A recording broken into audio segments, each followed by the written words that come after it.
उनके सामने डाल दिया, माल फंसा दिया उनको। तो कोतवालों ने कहा कि राजकुमार के सामने पड़ा था सब वैभव, ये सोना चांदी रत्न, तो राजकुमार ही चोर घोषित हो गया। तो उन्होंने कहा उसका सिर लेके आ जाओ। क्या कह दिया? ये धर्म पर हो राजा, राजा माफ नहीं करते, अपना बेटा भी हो तो उसका सिर लेके आ जाओ। उसको लेके आ जाओ नहीं, सिर लेके आ जाओ। मतलब क्या हुआ? चलाओ तलवार। और ज्यों जाके तलवार चलाई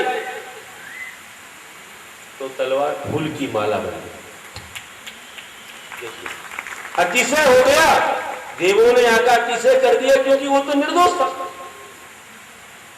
तो सुचिर धर्म परो राजा, वो तो सुचि है ही, और राजा भी इतना पवित्र है कि उसने अपने बेटे को भी नहीं छोड़ा। अगर वह राज्य में कोई गलत काम करता है तो राजा अपना बेटा भी क्यों ना नहीं छोड़ा। ये है बात। तो धर्मनिष्ठ राजा हमेशा पवित्र। इसलिए साधु क्या है ना, सब लोगों को संदेश देते हैं, सबको शिक्षा की बात बताते हैं। तुम बोलो इनको मत बताना, उनको मत बताना, इनको, फिर हम काय के लिए आए? जिनने बोला है उनको तो पहले बताएंगे। गलती करे तो उनको मत बोलना, उनको कुछ मत कहना। अरे तो क्या मेरे कौन है? कौन है? मेरे तो कोई पिता होते नहीं, मेरी कोई माता होती नहीं, कौन है मेरे गुरु है क्या? तो गुरु है तो गलती तो करते नहीं। तो ऐसा हमको शिक्षा मत दो। जो गलती करे उसको समझाना, अच्छे से समझाना, नाम नहीं लेना, उसको समझाना। किसी की अंदरूनी शिकायत भी होती है, करना पड़ती है, नहीं करे तो रोग कैसे जाएगा समझ में नहीं आता। उसका ही अगर पाप नहीं निकलेगा दोस्तों, फिर क्या बनेगा वो? जब गलती हो तभी बता दो, लेकिन ऐसे आइडिया से बताओ कि वो सुधर जाए, नहीं तो सिर पर बैठ जाएगा आगे। इसलिए उसको बताते रहना। तो प्रेम वात्सल्य जैसे भी हो, साम दाम दंड भेद जो भी होता है, ये सब नीतियां अपनाते हैं लोग, लेकिन हम लोग ज्यादा वैसा नहीं करते हैं। लेकिन उपदेश में ही सब कुछ कर लेते हैं, और कुछ करना पड़ता है। देखो भाई, अगर समाज ने बुलाया है तो समाज को उपदेश तो देना पड़ेगा, और जिसको जो रोग है उसका ट्रीटमेंट करना पड़ेगा, तो नहीं तो काम नहीं। चलिए, तो मैं कह रहा था कि इस प्रकार हम लोग जाने समझे कि ऐसे धर्म परो राजा सुचि और ब्रह्मचारी सदा सुचि। अंत में बोला ब्रह्मचरी का प्रभाव रहता है कि उसका जीवन बड़ा पवित्र रहता है। सब जितनी भी महिलाएं सब उसके लिए मां, सहोदरी आदि के समान होती हैं। बड़े हो मानो तो उनके लिए बेटी के समान होती है। कभी भी किसी के प्रति गलत भाव नहीं लाते। बहुत शालीनता से बात, कहां तक, यहां तक कि अकेले में बात भी महिलाओं से नहीं करते, समझे ना। ऐसी ही महिलाएं भी जो है सभी पुरुषों को, जो ब्रह्मचर्य ले लिया है उनको, जिसने ब्रह्मचर्य ले लिया वे सभी पुरुषों के लिए अपने भाई, पिता, पुत्र आदि के समान समझती है। कभी अकेले में उनसे बात भी नहीं करती। किसी को संदेह ना हो जाए, अपना भाव बुरा नहीं है, लेकिन सामने वाले को संदेह हो जाए तो गलत सबक मिलता है ना। इसलिए कभी अकेले में बात नहीं करना चाहिए, अधिकतर बचना भी चाहिए। ये तो गुरुओं का काम है, वे इतने महान है कि उनको जवाब तो देना पड़ेगा। कोई प्रश्न पूछेगा तो किससे पूछेंगे? शिष्यों का ये काम नहीं है, उन्हें तो बचना चाहिए लौकिकता से। अधिक कोई बात करे ना तो गुरु लोग डांट देते हैं, ये तुम्हारा काम नहीं है, चलो अपना काम करो, साधना करो। अभी तुम साधना कर रहे हो, अभी कहाँ बढ़े, आगे बढ़ना है कि नहीं, विशुद्धि बढ़ाना है कि नहीं, चलो चुप बैठो, बोल देते। अभी से करने लगे तो तुम आगे बढ़ नहीं पाओगे। इसके लिए बहुत इनसे दूर रहना पड़ता है, तब कहीं ये साधना होती है। ये सामान्य खेल नहीं है बच्चों का, इसके लिए बहुत आवश्यक है। जब तक हम गुरु नहीं बन गए तब तक के लिए हमको सब लोगों को जो है ना, गुरुओं की वो बात और वो सच्चाई अपने भूमिका के अनुरूप पालन करना पड़ती है। तो गुरु बनने के बाद में कई प्रकार की उनके जीवन में जो है ना ये आ जाती है उनके लिए जिम्मेदारियां, और उसको निभाना पड़ता है। उसमें भी नियम बना देते कि अकेले नहीं आओगे, कम से कम 2 लोग आएंगे, कभी वो भी इतने कंट्रोल में रहते हैं, बहुत अपने सब जो भी हैं आवश्यक कार्य उनको अपने इसके अनुसार अपने आगम के अनुरूप करते हैं। बहुत भैया सज करके जीवन अपने लिए ये करना, बिताना मात्र समय काटना नहीं है, कर्मों को काटना है। तो ब्रह्मचर्य कितनी भावना हो गई, अभी पूरी कहां समझी, अभी तो कुछ नहीं समझा। क्या बोला, पुरुष हमेशा पुरुषों को लेके चले हमारे आचार्य। क्यों, पुरुष को मोक्ष जाने का अधिकार, सबसे ज्यादा व्रत पाल सकते हैं तो पुरुष लोग।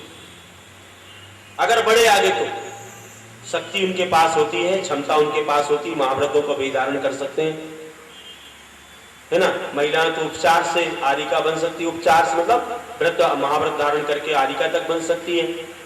लेकिन उतने व्रतों का पालन करना, उतना धैर्य, अकेले रहना करना, ये सब इनका काम नहीं है। बड़े बड़े योग धारणों को भी मना किया गया है महिलाओं के लिए।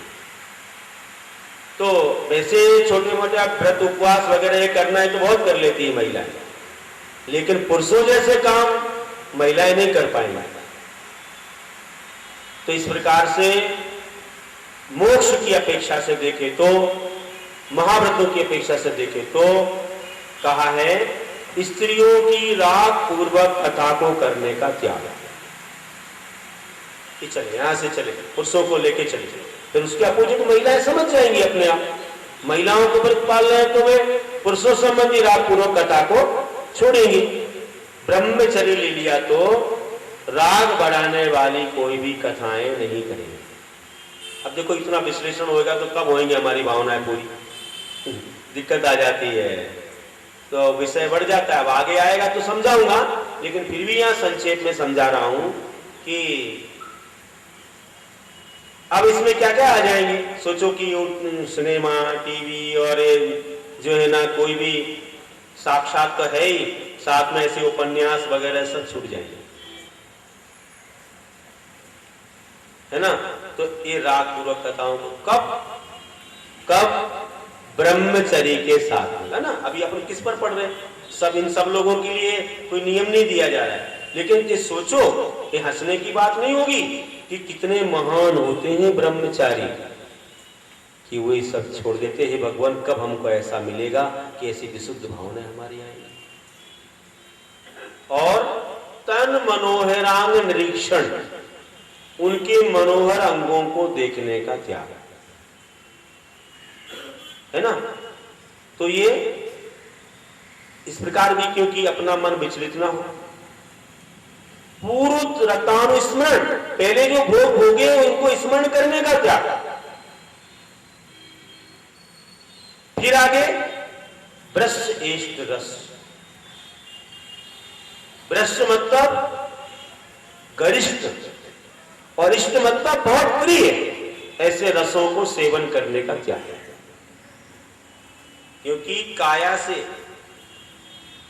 2 कामिंद्रियां हैं, एक ये स्पर्शन और एक रसना, दोनों पर कंट्रोल नहीं किया तो तुम ब्रह्मचर्य को नहीं पाल सकते। थोड़ा नमक कम रह गया तो थाली का चक्कर बना दो, तुम ब्रह्मचारी बन ही नहीं सकते। ये भी बिना इसके खाकर देखो, करना पड़ेगी साधना। कभी कभी करो, किसी वक्त करो, करना पड़ेगी। नहीं होगा तो तुम फिर नहीं कर सकते हो। अगर शरीर पर और अपनी रचना पर कंट्रोल नहीं किया, मतलब स्पर्शन और रचना पर, तो ब्रह्मचर्य कैसे बन पाएंगे।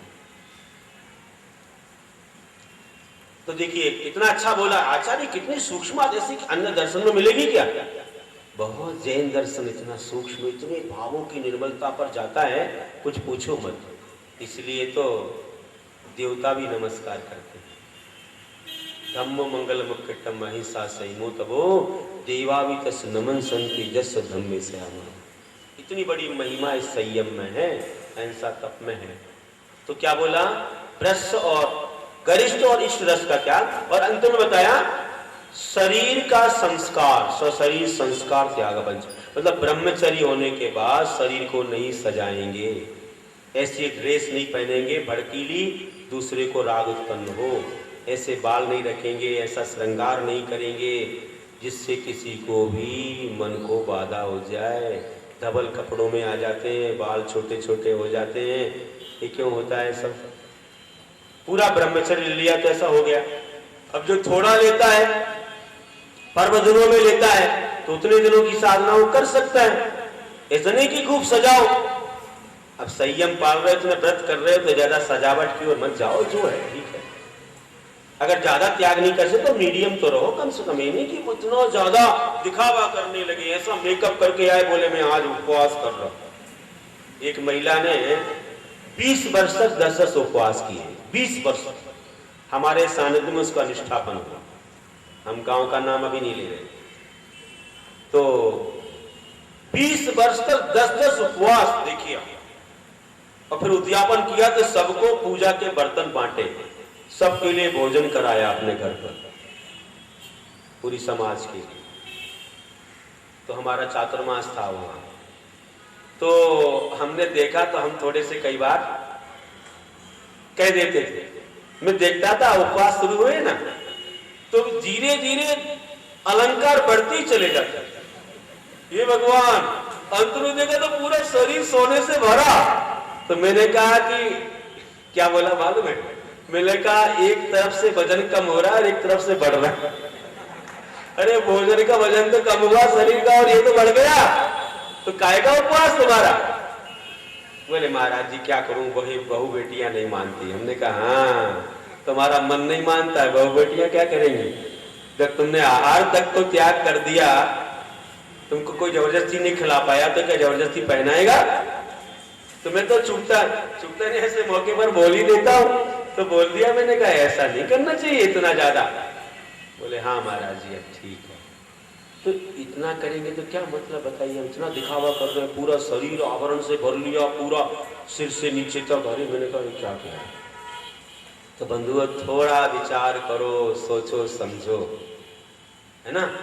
तो इस प्रकार से शरीर का संस्कार छोड़ो। चलो और 25 तो आज पूरी कर ही दे ना, 5 रह गई तो अब तो बड़ी नहीं है।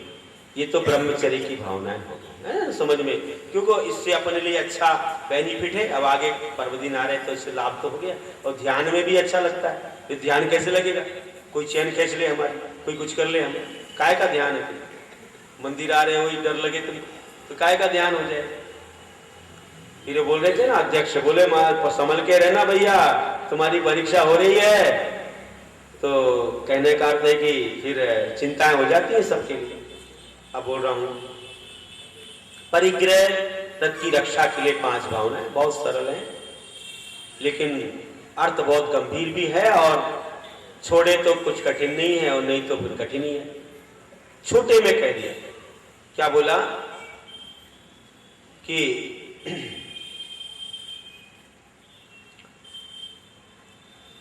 जो परिग्रह हैं जितने भी, उनमें राग द्वेष करने का त्याग। तो इसका सूत्र याद आ रहा है? कभी कभी तो हमें भी याद नहीं है। हाँ, विषय राग द्वेष वर्जनानि पंच। क्या बोला? मनोज्ञा मनोकेंद्रीय विषय राग द्वेष वर्जनानि पंच। याद तो है लेकिन पहला अक्षर कभी भी अगर थोड़ा चला गया तो बस। तो मनोक और अमनोज्ञ,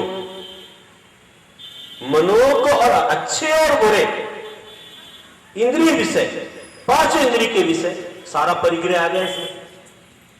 मनोज्ञा मनोकेंद्रीय विषय राग द्वेष, इंद्रिय विषय, अच्छे और बुरे इंद्रिय विषयों में राग द्वेष करने का त्याग। इसका भाव तो मुझे पहले से याद था।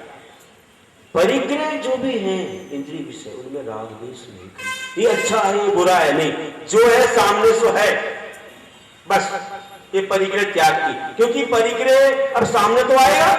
अब तुम लोग बैठे हो तो मुझे नहीं दिख रहा है क्या? ये तुम्हारा कपड़ा दिख रहा है, तुम्हारे अलंकार दिख रहे हैं, तुम्हारी गाड़ी, तुम्हारा मोटर, तुम्हारा मकान, तुम्हारा टीवी। हम तो रोज देख के आते हैं, टीवी रोज दिखता हमको, लेकिन तुम खुला देखते, हम बंद देखते। एक दिन तो मेरे पीछे ही रखा था जब आहार कर रहा था। तूने कहा बताओ आज तो पीछे ही रखा भैया, क्या करूं, कोई चालू ना कर दे। तो ऐसे ही होता है। तो अब तो वो तो देखते, लेकिन राग द्वेष अपन को नहीं है, बस हो गया। तो राग द्वेष का त्याग कर दिया तो समझ जाओ कि अपन को कोई बंध नहीं होगा।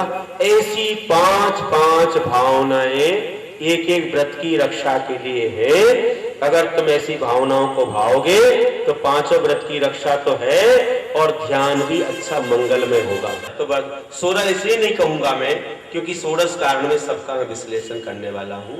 एक एक दिन क्या ज्यादा ले लूंगा मैं समय, 2 दिन का एक भावना के लिए रहता है और फिर ज्यादा भी ले लूंगा। पहले से प्रारंभ कर दूंगा थोड़ा, तो दर्शन विशुद्धि तो खूब ले सकता हूँ और कई तो छोड़ना पड़ेगी, ज्यादा विषय नहीं, थोड़ा ही ले पाऊंगा। उनको कभी शाम को समय मिले तो शाम को करवा दूं, जैसे भी होगा, लेकिन अपन को प्रतिदिन सुनना है।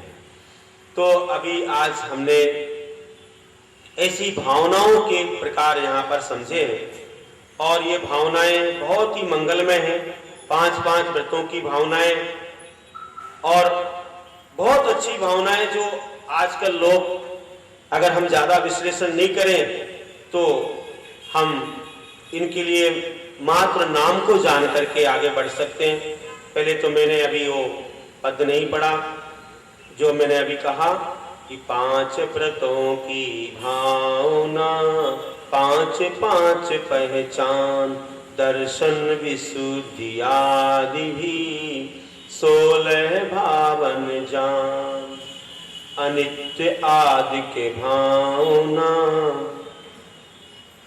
क्योंकि इसमें आ गया 5 व्रतों की 5 भावनाएं हैं, ये 25 हो गई, और दर्शन विशुद्धि आदि 16 भावनाएं होगी। दर्शन विशुद्धि का सूत्र तो सब पढ़ते हैं, जानते हैं ना। दर्शन विशुद्धि विनय संपन्नता शील वृत्ति चारों भीष्म ज्ञान उपयोग संवेगो शक्ति त्याग तपसी साधु समाधि वैयावृत्त करण मनदाचार्य भावसत प्रवचन भक्ति रावस का परिहारण मार्ग प्रभावना प्रवचन बसरत्मति तीर्थ करत कस्य। ये 16 भावना तीर्थंकर प्रकृति में कारण है। तीर्थंकर बनाने के लिए उसमें उसके संचय में कारण है। तीर्थंकर प्रकृति का आश्रव का संचय होता है 16 भावनाओं के भाने से, लेकिन व्रत के साथ करें, नियम संयम के साथ करें। पहले एक ही बार करें, अच्छी विशुद्धि रही तो तीर्थंकर में नंबर लग सकता है। बहुत लोग उम्मीदवार तैयार हो चुके हैं। और 12 भावनाएं कौन सी हैं? अनित्याशरण संसारिक अनित्य सच्यास संवर निजरा लोक बोधि दुर्लभ धर्म स्वाख्या तत्व चिंतन मनोपेक्षा। ये 12 भावनाएं रोज पढ़ते हैं लोग, राजा राणा छत्रपति आदि। इनको भी ज्यादा नहीं समझाना, फिर समझेंगे ये तत्व सूत्र में आएंगी, उसमें भी समझेंगे और कोई विशेष नहीं समझेंगे। और तो देखिए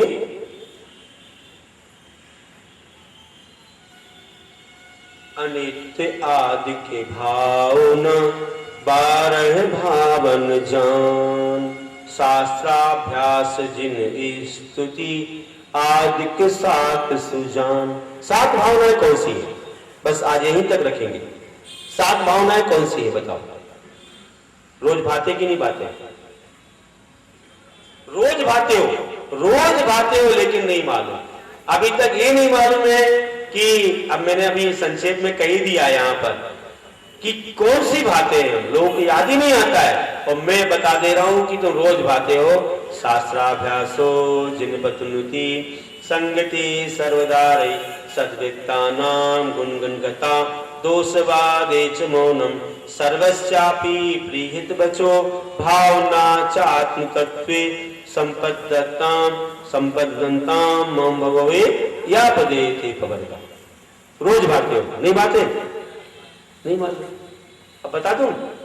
शास्त्रों का हो पठन सुखदा लाभ सत्संगति का, सद्वित्तों का सुदस कह के दोष ढाकू सभी का। बोलूं प्यारे बचन हित के आपका रूप द्याऊं, तोलो सेऊं चरण जिनके मोक्ष जोड़ो न पाऊं। ये कौन सी है? यही है 7 भावना। अब इनका अर्थ बड़ा गंभीर है, अगर समझे तो बहुत अच्छा है। रोज पढ़ते हो लेकिन अर्थ नहीं जानते। शास्त्राभ्यास हो, प्रतिदिन शास्त्र का अभ्यास करना। जिनपत नुति, जिनपत मतलब जिन्हें भगवान के पद मतलब चरण, उनकी नुति मतलब स्तुति करना, पूजा करते वही है जिनपत नुति। आरती कहो या कोई स्तुति पढ़ो, ये जिनपत नुति। संगति सर्वदारी, सब आर्य पुरुषों की संगति करना। सद्व्यक्ता नाम गुण कथा, अच्छे चारित्र वालों के गुणों की कथा करना। दोष बाधे च मौनम, तुम लोग मंदिर में किसी की कुछ बातें तो नहीं करते? इनने ऐसा किया, उनने वैसा किया, ये ऐसे थे और वैसे थे, कुछ करते हो गड़बड़? नहीं करते। महाराज जी मंदिर में तो सब समय मिलता है और आप जो है ना बातें भी नहीं करो बोलते। थोड़ी बहुत तो करना ही पड़ती है। कैसे करना पड़ती है? अरे 4 विकताओं को करोगे तो बहुत बड़ा पाप है। कौन सी विकताएं होती हैं बताओ? देश कथा, चोर कथा, स्त्री कथा और भोजन कथा। ये अगर यहाँ करोगे तो पुरुषों के लिए स्त्री कथा और तुमको पुरुषों की कथा। हाँ, ऐसा समझ लेना। और किसी की भी कथा कहो, इस संसार की मत करना। ये 4 विकताएं मंदिर में करोगे तो पापों से भर जाओगे। पाप क्षय नहीं करोगे बल्कि यहां से बांध के ले जाओगे। तो क्या बोला? दोष बाधे च मौनम, किसी की निंदा मत करना। करोगे तो क्या होगा? तुमसे क्या बोला? दोष ढांकू सभी का। इसका अर्थ यही है वहां पर। अच्छा, इसको थोड़ा बदल देते, दोष उघाड़ू सभी का। इसके बिना चलेगा नहीं। क्यों भाई ऐसे करूं? नहीं नहीं नहीं, दोष ढांकू सभी, किसी का दोष मत कहना मंदिर में। ये तो तुम पाप कर रहे हो, बोल कुछ रहे, ये तो मायाचार है कि बोल रहे हो दोष ढांकू सभी का और फिर उगाड़ रहे हो। अब आज से ध्यान रखना, क्या बोलना? इसको 2 बार पढ़ना, दोष ढांकू सभी का, दोष ढांकू सभी का। और शांति के तो बोलते रहते हो, अंत में शांति आता है ना संपूज गाना, उसमें अंत में क्या बोलते हो? संपूज गाना प्रतिपाल का नाम बोलो, संपूज का नाम प्रतिपाल का नाम, यतीन्द्र सामान्य तपोधनाना, देशस्य राष्ट्रस्य पुरस्य राज्ञा, करोतु शांतिं भगवान जनेन्द्र। बस करोतु शांतिं, करोतु शांतिं। ऐसे दोष ढाकू सभी का, दोष ढाकू सभी का। तो इसलिए ध्यान रखना, अब ऐसे बोलना है सबको। अब नहीं आएगा, अब तो महाराज जी आपने बता दिया 7 भावनाएं है ना। तो दोष बाधे च मौनम, सर्वस्यापि प्रिय हितवचो, सबसे अच्छी प्रिय हित की बात कहना। प्रिय लगे, अच्छी सुंदर लगे और हित की बात। कभी हित की बात कहने में कभी कभी थोड़ा कठोरपना आ भी जाए, लेकिन हित हो तो वह अच्छा होता है। अपने बच्चे को डांटते कि नहीं? डांटा किसको ज्यादा अच्छा बता? अपने बच्चे को नहीं डांटो तो क्या पर को डांटो? दूसरे के बच्चे को तुम डांट नहीं सकते क्योंकि वो पराया है, मेरी बात सुनेगा नहीं। अपने बच्चे को डांटते हो क्योंकि ये अपना है और हम अपनेपन से बोले इसको सुधारना है करके। कभी कठोर वचन कहो तो भी गलत नहीं होता है, अगर 1-2 बार में ना माने तो। क्यों बोला जाता है? अपनापन है। दूसरे से नहीं बोलते तो प्रेम से तक नहीं बोलते, कठोर तो अलग बात है कि वो अपना नहीं है। जो अपना है, सुधारने की भावना, अपनापन है, तो कठोर भी बोलो तो गलत नहीं होता। और अगर मानो वो चाहे कि मेरे से बोलो ही मत, मैं नहीं चाहता कि आप मुझे समझाओ, तो भैया आज से तुमसे मौन, अब तुम सुधर जाना। फिर अपनापन चला गया, अपनापन चला गया तो फिर कुछ नहीं बोलेंगे, फिर तो बोलना ही नहीं कुछ। तो अब तुम कैसे सुधरो? तो अगर कठोर भी बोले तो गुरु अपने से बड़े, तो भी क्या समझना? अपना माना इसलिए मुझसे बोला, और अपना ना मानते तो मुझे ना समझाते, है ना। अपने से ही कहा जाता है, दूसरे से। रास्ते चलते हम किसी को समझाएंगे क्या? किसी को कुछ नहीं बोले। वो अपना, जब हम पर समर्पण नहीं तो मेरी बात का आदर ही नहीं करेगा। तो सत्य धर्म में बताएंगे हम एक दिन, सत्य हितम यत् कथ्यते तत् सत्यम। सज्जनों से जो हित के बारे में कहा जाए वह सत्य है, भले थोड़ा कभी कटु भी हो सकता है, कटु से। इसलिए कभी बुरा नहीं मानना चाहिए, बल्कि बोलना महाराज जी क्षमा करना, आगे से कोई गलती नहीं करें। बड़े लोग ऐसे ही करते हैं। तो इस प्रकार से क्या बोला मैंने? दोष ठाकुर सभी का बोला था।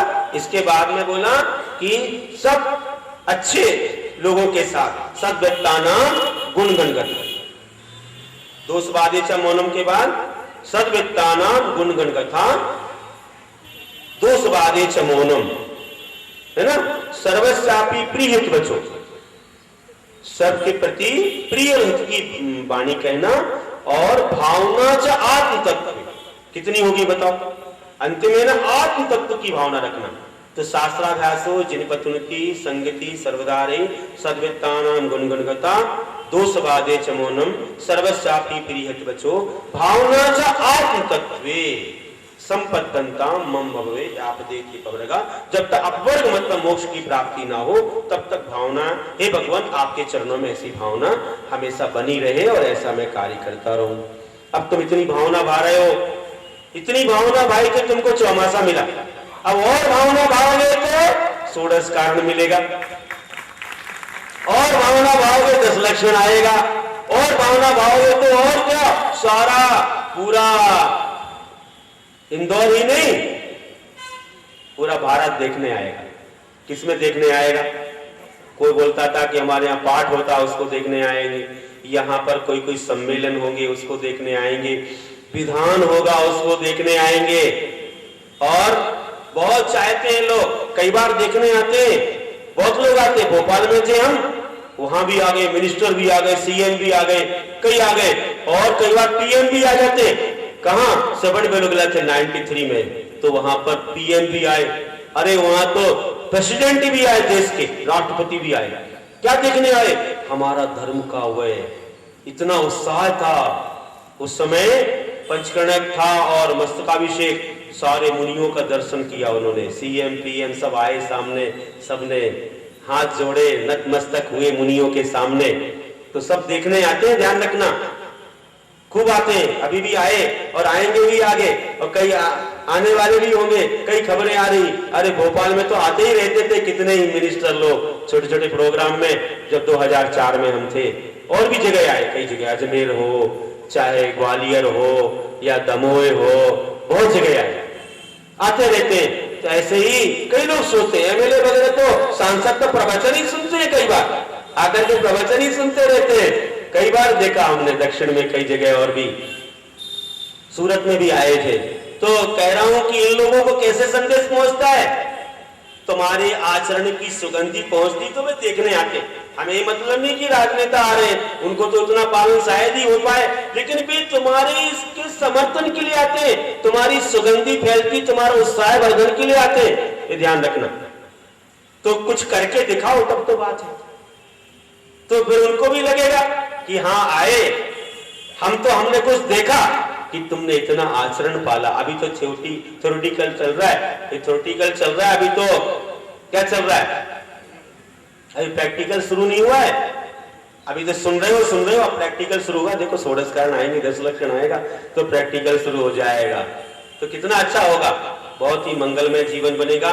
तो अब ज्यादा नहीं, आज विषय तो थोड़ा भावनाओं की वजह से बढ़ा, और आगे फिर और 4 आदि भावनाएं आएंगी, उनको अपन बाद में समझेंगे।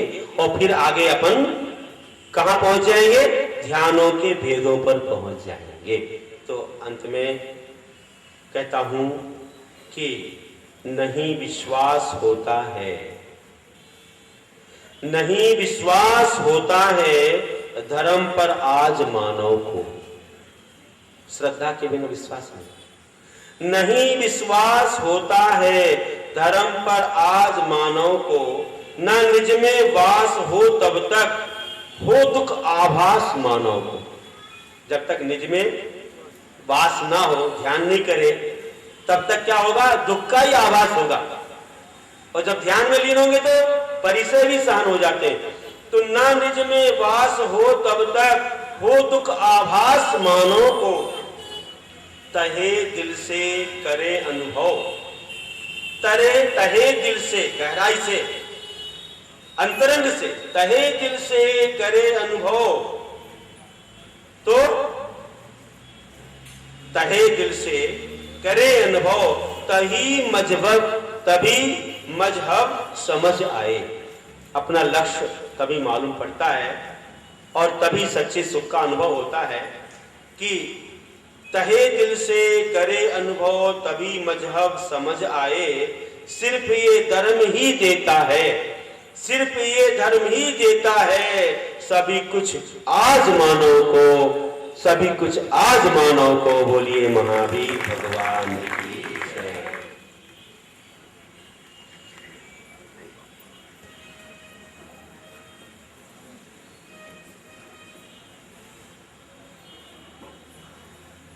और वो वायु का जो प्रभाव है, वो अगर उसका वेग अगर शांत हो जाए, वायु का वेग बिल्कुल शांत हो जाए, तो जल में तरंगे उठना बंद हो जाती है। और बिल्कुल जब बंद हो जाती है, तब देखो समुद्र तो बहुत बड़ा है भैया, कहीं भी वायु हो तो उसका प्रभाव बाजू पर पड़ता है, वहां तो बहुत मुश्किल है। लेकिन छोटे मोटे स्थान पर कोई नदी हो, छोटा तालाब हो, वहां ये चीज संभव हो जाती है कि वायु जब पूरी रुक गई हो, उस समय देखोगे ना तो क्या होता है, उस समय पूरा निस्तब्ध जल जब हो जाता है निस्तरंग, उस समय क्या होता है कि अपने लिए अपने रूप का दर्शन अच्छे से होने लग जाता है। पूरी तुम्हारा प्रतिबिंब प्रतिछाया ऐसी दिखती है बिल्कुल क्लीन, जैसे कोई फोटो उतर के सामने आ गया, ऐसा है ना भैया। तो ऐसे ही देखो कि अपनी आत्मा में जब ये राग द्वेष की तरंगें उठती रहती है और विषयों की वायु आती है, अच्छा अच्छा खाना, अच्छा पीना, अच्छा स्पर्श, अच्छा अच्छी गंध, अच्छा दृश्य, अच्छे शब्द या बुरे कुछ भी आ जाते हैं, अपने मन में राग द्वेष की तरंगें उठने लग जाती है। अच्छा ये अच्छा, ये अच्छा, ये बुरा, ऐसा वैसा, दुनिया भर के विकल्प सामने आते हैं, तो मंदिर में आके सब शांत हो जाते कि मंदिर में तरंगे नहीं उठती, कोई को गुस्सा नहीं आता, कोई को कुछ नहीं होता। क्यों नहीं? मंदिर में सब साधु से बन के बैठ जाते हैं, भगवान जैसे बैठ जाते हैं, क्योंकि भगवान को देखते हैं, भगवान की मुद्रा देखते ही, पुलिस को देखते ही शराबी की शराब उतर जाती है। ओ डंडा है हाथ में, महाराज जी को देखते ही सब लोग चुपचाप हो जाओ भैया, गड़बड़ मत करो, लड़ाई झगड़े सब दूर। हाँ, भगवान के सामने भी ऐसा ही होता है, सब भूल जाते हैं, सब मित्र बन जाते हैं। घर में भले कुछ भी हो, एक साथ अभिषेक करेंगे, एक साथ पूजा करेंगे, दादा कहेंगे, भैया कहेंगे, ये कहेंगे, वो कहेंगे, बैठेंगे मंदिर में, आराम से बैठेंगे। और क्योंकि समूह शरण में देखा, समूह शरण में ऐसा प्रभाव होता है कि शेर गाय एक साथ, सर्प न्योला एक साथ बैठती है, जन्मजात बैरी भी कितने शांत हो जाते। ये भगवान के समूह शरण का प्रभाव है, एक गुरुओं के आभा मंडल का प्रभाव है। बंधुओं, कभी भी ये चीजें नहीं होने देते। देख लेना, महाराज जी पहुंच गए ना, जिस चौके में पहुंच गए वो चौका सबका हो जाता है, तुम्हारा नहीं रहता है, वो जगत का चौका। कोई भी आओ, तुम किसी को नहीं बोल सकते, सब आ जाते, बोले तो महाराज जी का चौका। महाराज का चौका थोड़ी होता है, महाराज जी का चौका नहीं होता, महाराज तो आप जाते महाराज का चौका नहीं। अब महाराज जी गए तो अब कोई राग द्वेष नहीं है, जाओ भैया आहार दो करो सब, लेकिन डिस्टर्ब नहीं करो। ऐसा नहीं कि गड़बड़ कर दो, तुम अंतरा आ जाए, कुछ गड़बड़ हो जाए, लेकिन वहां सब पहुंच जाते, किसी के मन में कोई विकल्प नहीं होता है। ऐसे सभा में देखो भगवान के, ये वीतरागता का प्रभाव है बंधु। तो हम जब देखते हैं ना कि ये तरंगे जो राग द्वेष की विषय कसायों की तरंगे दूर हो जाती हैं जब, तो हमको अपनी आत्मा का दर्शन होने लग जाता है। मंदिर में क्यों ध्यान लगता है? घर में तो क्या होता है, कहीं से गंध आ रही है, क्या हलवा बन रहा है कि पराठा बन रहा है, पूड़ी बन रही है, ऐसा कुछ लग रहा है। अब देखो जाप तो कर रहे हैं, लेकिन मन कहां जा रहा है? टीवी की आवाज आ रही है, कोई भी आ रहा है, जा रहा है, सामान उठा रहा है, हल्ला कर रहा है, सीढ़ियों से कोई आ रहा हो तो सुनने लग जाती, किसकी आवाज है? हाँ, चलने की आवाज से समझते हैं कि ये बड़े आ रहे हैं कि छोटे आ रहे हैं, कि अपरिचित आ रहा है। अपरिचित आएगा तो धीरे धीरे आएगा, बड़े लोग आएंगे तो जोर जोर से आएंगे, बच्चा आएगा तो दौड़ते आएगा, तो मां समझ जाती है कि कौन आ रहा है, उसका मन वहां चला जाता है कौन आ रहा है, तो वहां तो मन जाता है, यहां किसी का नहीं जाता। वहां कोई एक वस्तु उठाए तो कौन उठा रहा है? क्यों उठा रहा है? और यहां पर कोई कुछ भी उठाए, कोई उठाए चाहे कुछ ले जाए, क्या मतलब? मंदिर है, सबका है। देखो चिंता नहीं, हमारा नहीं है ना मंदिर, तो इसकी चिंता तो अध्यक्ष जाने, इसकी चिंता तो मंत्री जाने, मुझे क्या करना? ले जाते ले जाते जाने, तो यहां कोई चिंता नहीं करता। अध्यक्ष तो आएंगे और कमेटी वाले आएंगे और समाज के प्रमुख आएंगे, तो वही से देखते आएंगे कहां क्या डला, क्या हो रहा, क्या नहीं हो रहा, क्या उनको चिंता सब, ये बाकी में कोई चिंता नहीं। बाकी तो आएंगे जाएंगे बैठे, कौन आ रहा है, कौन जा रहा है, कौन रख रहा, कौन उठा रहा है, क्या मतलब है?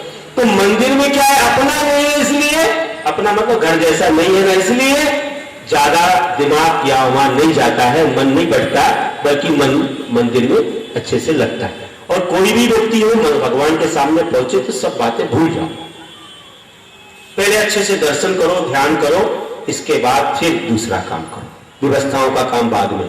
तो कहने का जो जब जंगल में हो ना, तब और देख लो कि वहां कुछ भी ध्यान नहीं आता, कोई विषय है नहीं, परिग्रह है नहीं, तो कहीं भी मन नहीं भटकता। इसलिए कहा हम जब यहाँ द्रव्य क्षेत्र काल भाव का वर्णन करेंगे ध्यान के क्षेत्र में, तो ध्यान कहाँ करना चाहिए उसके लिए हम एक श्लोक बताएंगे, और इसमें भी हमने जो उसको रखा है अपने भाव वो बताएंगे कि एकांते सामयिकम निर्वाचेते वनेषु वास्तुषु च चेतनेषु वापिचा परिचेतत्वं प्रसन्नते।